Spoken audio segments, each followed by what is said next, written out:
Hello students, स्वागत है आपका आज ट्यूटोरियल में।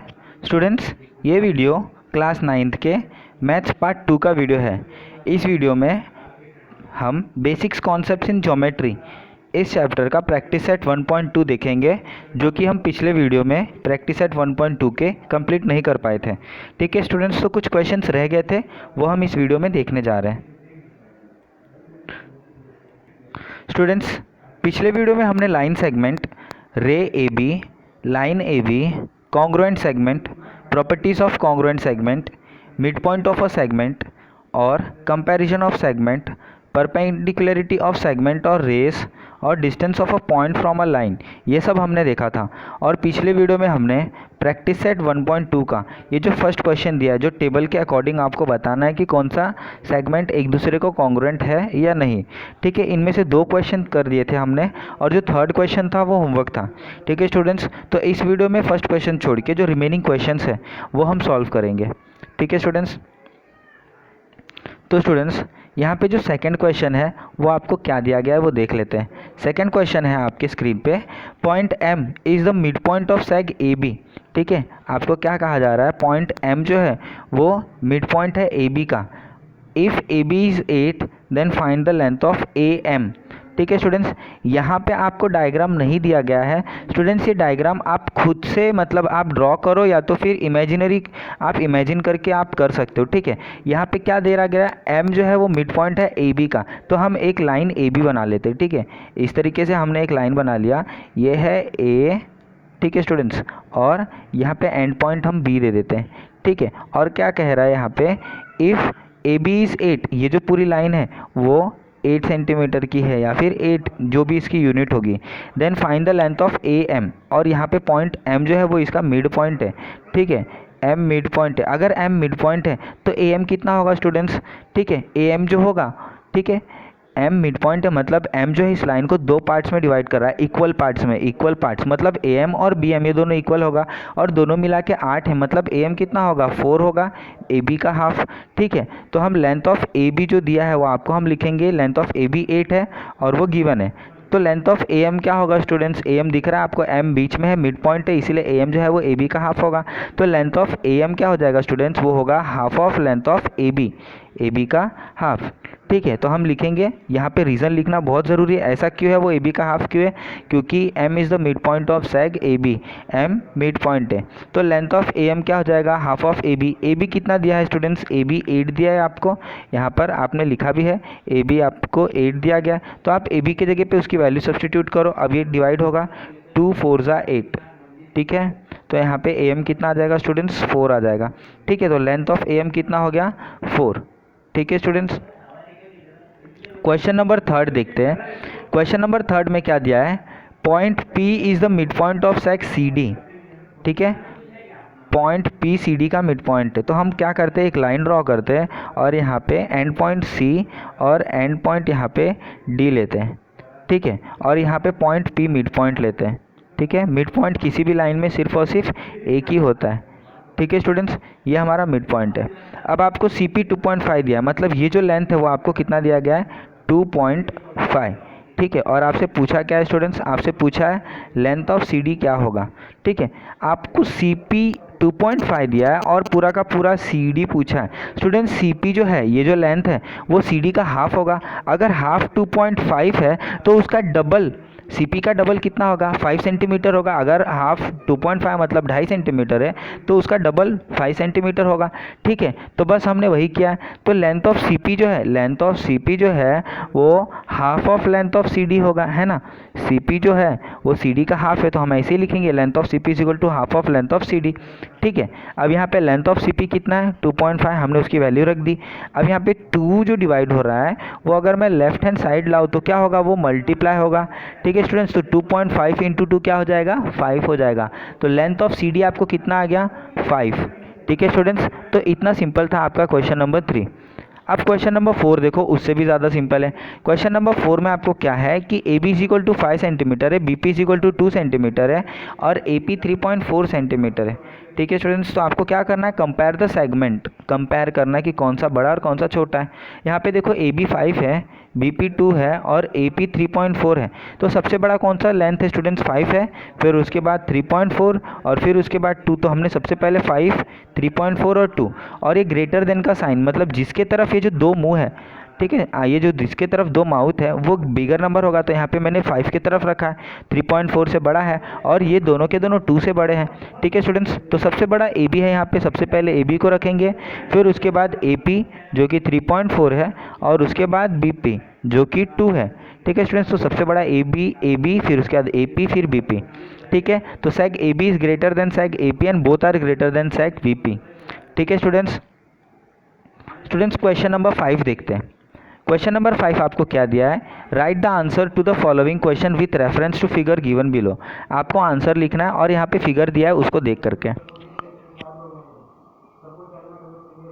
स्टूडेंट्स, यहाँ पे जो फर्स्ट क्वेश्चन है वो ये है, write the name of the opposite ray of रे RP।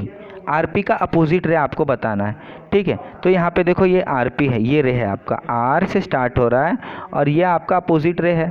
ठीक है, तो RP का अपोजिट रे क्या होता है स्टूडेंट्स, RS हो सकता है ना, R से शुरू होना चाहिए, और RT भी हो सकता है ना, RS भी मैं ले सकता हूँ, RT भी ले सकता हूँ। ठीक है, और भी कुछ होता तो वो भी ले सकते थे। तो रे RS और रे RT is the opposite ray of रे RP। ठीक है स्टूडेंट्स, क्वेश्चन नंबर 2 देखते हैं, right the intersection set of रे PQ एंड रे RP। PQ और रे QR, sorry, right the intersection set of रे PQ एंड रे RP। PQ और RP का इंटरसेक्शन लिखना है। हमने देखा था स्टूडेंट्स सेट्स के चैप्टर में, इंटरसेक्शन मतलब जो दोनों में होना चाहिए। ठीक है स्टूडेंट्स, तो यहाँ पे देखते हैं, तो सबसे पहले आपको PQ दिया, तो ये एक रे मैंने बना दिया, ये रहा मेरा PQ। ठीक है, और उसके बाद क्या कह रहा है आपको, उसके बाद क्या कह रहा है, मैं थोड़ा कलर चेंज कर देता हूँ ताकि आपको आसानी से समझे। ठीक है, PQ मैंने बना दिया, अब रे RP। ठीक है, RP, R यहाँ से शुरू हो रहा है और P, ये देखो इंटरसेक्शन कहाँ पे हो रहा है स्टूडेंट्स, कहाँ पे, दोनों का दोनों है, ये देखो इतने पार्ट्स पे इंटरसेक्शन हो रहा है, इतने पार्ट्स पे, मतलब कहाँ पे हो रहा है, PQ पे हो रहा है। ठीक है, तो रे PQ is the intersection set of रे PQ एंड रे RP। दोनों में कौन सा आ रहा है स्टूडेंट्स, दोनों में देखो PQ आ रहा है, ये हिस्सा नहीं आ रहा है। ठीक है, PQ आ रहा है और PQ से आगे जा रहा है, जितनी भी लाइन जाएगी वो सब आएगा, लेकिन आगे कोई पॉइंट नहीं दिया गया, इसलिए हम क्या लिखेंगे, रे PQ is the intersection of रे PQ एंड रे RP। ठीक है, इंटरसेक्शन जो दोनों में होना चाहिए। अब right the union set of रे PQ एंड रे QR। यूनियन मतलब दोनों को मिला के। ठीक है स्टूडेंट्स, दोनों में जो होना चाहिए, दोनों में जो नहीं होना चाहिए, दोनों को मिला के। ठीक है, PQ और QR को मिला करके देखते हैं क्या होता है। ठीक है, PQ कहाँ पे स्टूडेंट्स, ये है आपका PQ, ये रे PQ है। ठीक है, और दूसरा रे क्या है, QR। ठीक है, Q and R, right the union set of रे PQ एंड रे QR। ठीक है, अब QR को हम मिलाते हैं। ठीक है, तो इनका यूनियन सेट क्या हो रहा है स्टूडेंट्स, इनका यूनियन सेट देखो क्या हो रहा है, QR हो रहा है। ठीक है, तो line QR, line RQ is the union set of रे PQ एंड रे QR। ठीक है, मतलब ये जो हिस्सा आ रहा है ये दोनों में आ रहा है PQ। ठीक है, क्योंकि फर्स्ट वाला PQ जो था वो यहाँ से स्टार्ट था और सेकेंड वाला जो था वो QR यहाँ से स्टार्ट था। मीन्स यहाँ पर अगर आप देखोगे तो PQ ये दोनों में आ रहा है। ठीक है स्टूडेंट्स, तो line QR is the union set of रे PQ एंड रे QR। ठीक है स्टूडेंट्स, क्वेश्चन नंबर 4 देखते हैं, state the rays of which set QR is a subset. QR का सबसेट क्या है। ठीक है, रे QR, अब आप रे QR देखो कहाँ पे है। ठीक है, ये है आपका रे QR यहाँ से स्टार्ट होगा।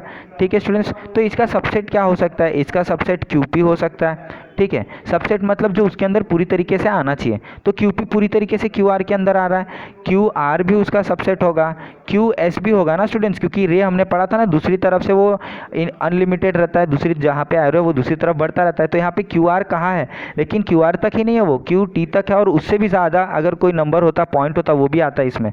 तो QP इसका सबसेट है, QR इसका सबसेट है, QS भी इसका सबसेट है। ठीक है स्टूडेंट्स, बट हम यहाँ पे ज़्यादा नहीं लिखेंगे, हम यहाँ पे लिखेंगे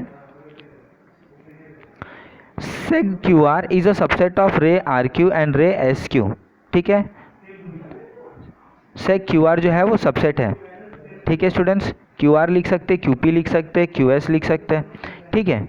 तो हम बहुत कुछ लिख सकते हैं यहाँ पे। Right the pair of opposite ray with the common end point R। आपको कॉमन एंड पॉइंट R होना चाहिए और उनका अपोजिट रे लिखना है, ठीक है। तो अगर मैं एंड पॉइंट कॉमन R लेता हूँ और उनका अपोजिट रे बनाता हूँ, यानी R से एक रे जो कि इस तरफ जा रहा है, ठीक है, और R से एक रे इस तरफ जा रहा है, ठीक है। तो इनका इंटरसेक्शन कहाँ पे हो रहा है? पॉइंट R पे हो रहा है, ठीक है स्टूडेंट्स, देख रहे हो कॉमन एंड पॉइंट R है, ठीक है। तो यहाँ पे क्या लिखा है?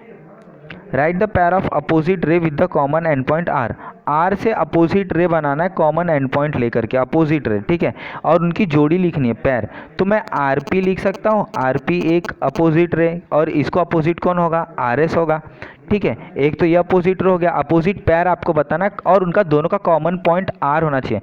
मतलब आपका जो ओरिजिन है, स्टार्टिंग पॉइंट जो है वो R ही होना चाहिए, ठीक है। तो एक जोड़ी हो गई RP और रे RS, ठीक है। दूसरा रे RQ, ठीक है, और रे RT, ठीक है, रे RQ और रे RT, ठीक है students,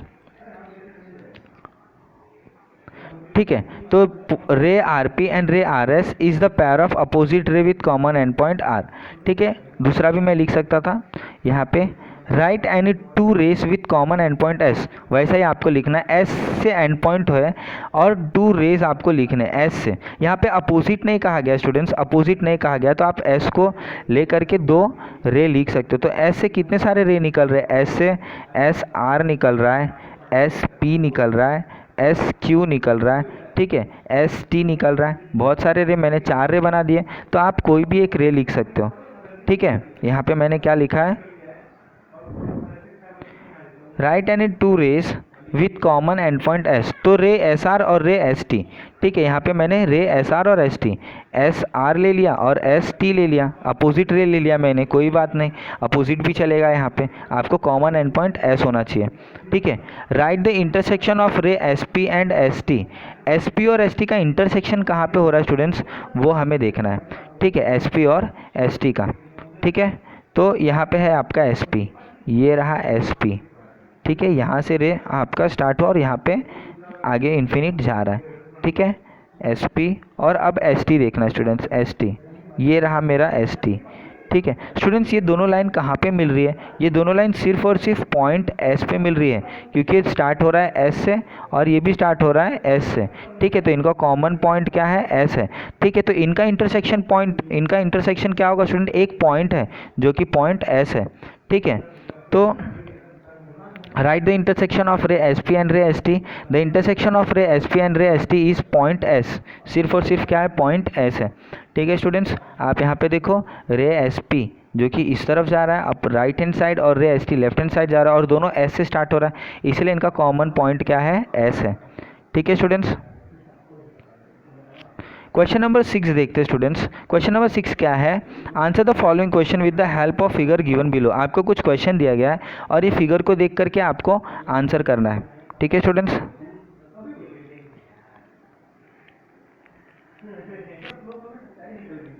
state the points which are equidistance from point B से इक्विडिस्टेंस कौन कौन है? देखो, B जो है इक्विडिस्टेंस मतलब B से बराबर दूरी पर, बराबर दूरी पर मतलब स्टूडेंट्स इक्विडिस्टेंस मतलब दोनों तरफ होगा वो, है ना। अगर मैं सिर्फ यहाँ से लूँ C, तो C कितना यूनिट दूर है B से? 1 यूनिट एंड 2 यूनिट, ठीक है स्टूडेंट्स। अगर मैं C लेता हूँ तो वो कितना यूनिट है? यहाँ पे देखो, ये 1 यूनिट और ये 2 यूनिट, तो C जो है वो 2 यूनिट दूरी है। तो आपको B से 2 यूनिट और कौन दूर दिख रहा है यहाँ पे? ये 1 यूनिट, ये 2 यूनिट, तो यहाँ पे A और C ये दोनों B से बराबर दूरी पर है, ठीक है। तो यहाँ पे हमने लिखा है point C and point A both are 2 units away from point B, ठीक है। Therefore point C and point A are equidistance from point B। ये दोनों 2 यूनिट्स दूरी पर है B से, इसलिए ये दोनों इक्विडिस्टेंस है, ठीक है स्टूडेंट्स। इसके अलावा आपको और कौन दिख रहा है B से? ठीक है, ये 1 यूनिट, 2 यूनिट, 3 यूनिट, V देखो 3 यूनिट पे, इस तरफ 3 यूनिट पे कौन है? 1 यूनिट, 2 यूनिट, 3 यूनिट पे पॉइंट है आपको, लेकिन यहाँ पे पॉइंट का नाम नहीं दिया है, ठीक है। 4 यूनिट पर यहाँ पे D है, तो यहाँ से B से आपको 4 यूनिट क्या होगा? ठीक है, B से देखते हैं 1 2 3 4, 4 यूनिट पर कौन है स्टूडेंट्स? P है, ठीक है। तो P और D, ठीक है स्टूडेंट्स। बी से देखो यहाँ पे मैंने सी और ए दिखा है। अब देखेंगे हम 4 यूनिट, 1 2 3 4, 4 यूनिट पे डी है राइट हैंड साइड, तो लेफ्ट हैंड साइड 1 2 3 4, 4 यूनिट पे कौन है, पी। ठीक है, तो बी से बराबर दूरी पर एक और पॉइंट है पी एंड डी। ठीक है, तो हम लिखेंगे also point D and point P are at a distance of 4 unit, है ना, ये 4 यूनिट है सी से, सॉरी बी से, 1 2 3 4। ठीक है, और 1 2 3 4। ठीक है, तो point D and point P are at a distance of 4 unit from point B, इसलिए point D and point P are equidistance from point B. ठीक है, इसलिए वो इक्वी डिस्टेंस है। क्वेश्चन 2 जो दिया है आपको, right a pair of point equi distance from point, यहाँ पे पॉइंट कौन सा दिया गया है, क्यू, आपको पॉइंट क्यू दिया गया है। ठीक है, पॉइंट क्यू से इक्वी डिस्टेंस कौन कौन है स्टूडेंट्स, यहाँ पे देखो क्यू से इक्वी डिस्टेंस एक तो यू है और एक एल है, क्योंकि दोनों एक एक यूनिट डिस्टेंस पे दूर है। ठीक है, आप अगर देख सकते हो तो point U and point L. दूसरा क्या है स्टूडेंट्स, पॉइंट आर और पॉइंट पी, ये दोनों 2 यूनिट्स की दूरी पर है, तो U and L are 1 unit far away from point R, तो हम वो लिखेंगे पॉइंट पी एंड आर। यहाँ पे पहले पॉइंट पी और आर लिया है, ठीक है, यू से, पी देखो 2 यूनिट्स पर है और आर भी 2 यूनिट्स पर है, राइट के तरफ और लेफ्ट के तरफ। तो point P and point R is the pair of points equidistance from point Q as both the points are at a distance of 2 unit from point Q, ये दोनों पॉइंट 2 यूनिट डिस्टेंस पर है। ठीक है, अब L और you देखते हैं। ठीक है स्टूडेंट्स, यहाँ पे जो मैंने बोला था क्यू से यू एंड एल ये दोनों 1 यूनिट डिस्टेंस पर है। ठीक है, तो हम वही लिखेंगे अभी, point L and point U both are at a distance of 1 unit from point Q. ठीक है, यू और एल ये दोनों पॉइंट क्यू से 1 यूनिट डिस्टेंस पर है, इसलिए point L and point U are equidistance from point Q. ठीक है स्टूडेंट्स, आपको यहाँ पे क्वेश्चन दिया find distance of U B, distance of P C, distance of V B and distance of U L. ठीक है, तो distance of you we निकालना है, तो हमें डिस्टेंस निकालने के लिए पहले यू और वी का कोऑर्डिनेट पता होना चाहिए। तो coordinate of point U is the coordinate of point V is, देखेंगे यू और वी का कोऑर्डिनेट क्या है। ठीक है, यहाँ पे देखो u का कोऑर्डिनेट क्या है स्टूडेंट्स, कुछ नहीं दिया, लेकिन u आपको पता -4 और -5 के बीच में, तो ये -5 होगा। और v का कोऑर्डिनेट यहाँ पे कुछ नहीं दिया और ये 4 और 6 के बीच में, तो यहाँ पे कोऑर्डिनेट 5 होगा। तो u का कोऑर्डिनेट -5 और v का कोऑर्डिनेट 5। ठीक है, तो u का कोऑर्डिनेट -5 एंड v का कोऑर्डिनेट जो है वो 5 है। तो यहाँ पे आप बड़ा कौन है, यहाँ पे बड़ा देखो एक प्लस में है और एक माइनस में, always positive number is greater then negative number. ठीक है स्टूडेंट्स, तो यहाँ पे पॉजिटिव नंबर 5 है, वो -5 से ग्रेटर होगा, हमने यहाँ पे ग्रेटर का साइन डाल दिया। अब 5 में से माइनस करना, और किसको, -5 को, ये दोनों माइनस एक साथ था, इसीलिए हमने सेकंड नंबर को ब्रैकेट में उसके साइन के साथ रखा। अब माइनस माइनस प्लस होगा, तो 5 + 5 क्या हो जाएगा, 10 हो जाएगा। तो डिस्टेंस ऑफ यू वी कितना आ गया स्टूडेंट्स, 10। अब डिस्टेंस ऑफ पी सी पता करना है। ठीक है, तो P का और C का कोऑर्डिनेट आपको देखना होगा। यहाँ पे P का कोऑर्डिनेट -2 है एंड C का कोऑर्डिनेट 4 है। ठीक है स्टूडेंट्स, तो हम वही लिखेंगे, the coordinate of point P is -2, the coordinate of point C is 4, therefore 4 is greater then -2, 4 बड़ा है। ठीक है स्टूडेंट्स, अगर 4 बड़ा है यहाँ पे तो 4 - -2 होगा। ठीक है स्टूडेंट्स, तो नेक्स्ट स्टेप क्या हो जाएगा, यहाँ पे 4 - -2 क्या हो जाएगा, वो 4 + 2। ठीक है स्टूडेंट्स, 4 + 2 हो जाएगा, एंड 4 + 2 क्या होता है स्टूडेंट्स, 4 + 2 6 होता है। ठीक है, तो डिस्टेंस ऑफ पीसी क्या आ जाएगा, 6 आ जाएगा। ठीक है स्टूडेंट्स, यहाँ पर अब आगे क्वेश्चन क्या दिया गया आपको, V B and U L. तो स्टूडेंट्स ये जो दोनों क्वेश्चंस हैं वो मैंने इस वीडियो में आपके लिए होमवर्क रखे हैं। ठीक है स्टूडेंट्स, तो आप ये क्वेश्चन सॉल्व करके मुझे सेंड कर दीजिए। ठीक है, तो आज के लिए स्टूडेंट्स फ़िलहाल इतना ही, क्योंकि हमारा वीडियो जो है वो 1.2 के लिए है और 1.2 के जो सारे क्वेश्चंस थे वो हमने कर लिए। ठीक है स्टूडेंट्स, तो स्टूडेंट्स उम्मीद है कि आपको जितना भी इस वीडियो में हमने देखा और जो पढ़ा वो सब आपको समझा होगा। Thanks for watching the video students, आज के लिए फ़िलहाल हम इतना ही रखते हैं। अगर आपको वीडियो अच्छा लगा तो लाइक करिए, शेयर करिए और सब्सक्राइब करिए। ठीक है फ्रेंड्स।